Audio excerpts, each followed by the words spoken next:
8ാം ക്ലാസ്സിൽ പഠിക്കുന്ന ഈ പെൺകുട്ടി ക്ലാസിന്റെ ഇടയിലും ഇടയ്ക്കിടയ്ക്ക് ബാത്റൂമിൽ പോകുന്നുണ്ടായിരുന്നു. ടീച്ചർ ആ കുട്ടിയെ ശ്രദ്ധിച്ചു തുടങ്ങി. ടീച്ചർ മറ്റു ടീച്ചർമാരോട് പറയുന്നുണ്ടായിരുന്നു ഈ പെൺകുട്ടിക്ക് ഇൻഫെക്ഷൻ വല്ലതും ഉണ്ട്, ശ്രദ്ധിക്കണമെന്ന്. അങ്ങനെ ടീച്ചർമാർ ചേർന്ന് ആ കുട്ടിയെ ഡോക്ടറെ കാണിക്കുകയാണ്.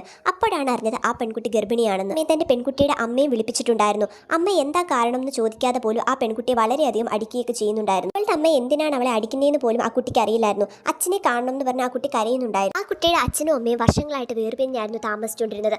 ആ കുട്ടി അച്ഛന്റെ കൂടെയായിരുന്നു താമസിച്ചത്. ഇതിനെല്ലാം കാരണം അച്ഛനാണെന്ന് പറഞ്ഞ് അവർ മുൻവിധി എഴുതുകയായിരുന്നു. അങ്ങനെ ആ അച്ഛനെ സ്കൂളിൽ വിളിപ്പിക്കുന്നുണ്ടായിരുന്നു. അടുത്ത ഒരു സ്റ്റാഫ് അയാളെ തെറ്റുകാരൻ എന്ന രീതിയിൽ പോസ്റ്റ് ഉണ്ടാക്കി സോഷ്യൽ മീഡിയയിൽ പ്രചരിപ്പിക്കുന്നുണ്ടായിരുന്നു. അങ്ങനെ അയാളെ എല്ലാവരും ചേർന്ന് പോലീസ് സ്റ്റേഷനിൽ എത്തിക്കുന്നുണ്ടായിരുന്നു. തെറ്റുകാരനല്ല എന്ന് പോലീസുകാരന് മനസ്സിലാവുകയും ചെയ്തു. ആരോട് ചോദിച്ചിട്ടാണ് നിങ്ങളൊക്കെ ഇയാൾ തെറ്റുകാരനാണെന്ന് കണ്ടുപിടിച്ചതെന്ന് പ്രിൻസിപ്പലിനോട് ചോദ്യം ചെയ്യുകയായിരുന്നു. സ്കൂളിലെ സ്റ്റാഫായ വ്യക്തി തന്നെയായിരുന്നു ആ പെൺകുട്ടിയുടെ മോശം പ്രവർത്തിച്ചത്. ആ പെൺകുട്ടിയുടെ അച്ഛന്റെ തലയിൽ എല്ലാ പ്രശ്നങ്ങളും കെട്ടിവെച്ചിട്ട് രക്ഷപ്പെടാൻ ശ്രമിക്കുകയായിരുന്നു അയാൾ. മകളോട് ഈ മോശം പ്രവർത്തിച്ച അയാളെ ഒന്നും നോക്കാതെ തന്നെ അയാൾ കൊല ചെയ്യുകയും ചെയ്തു.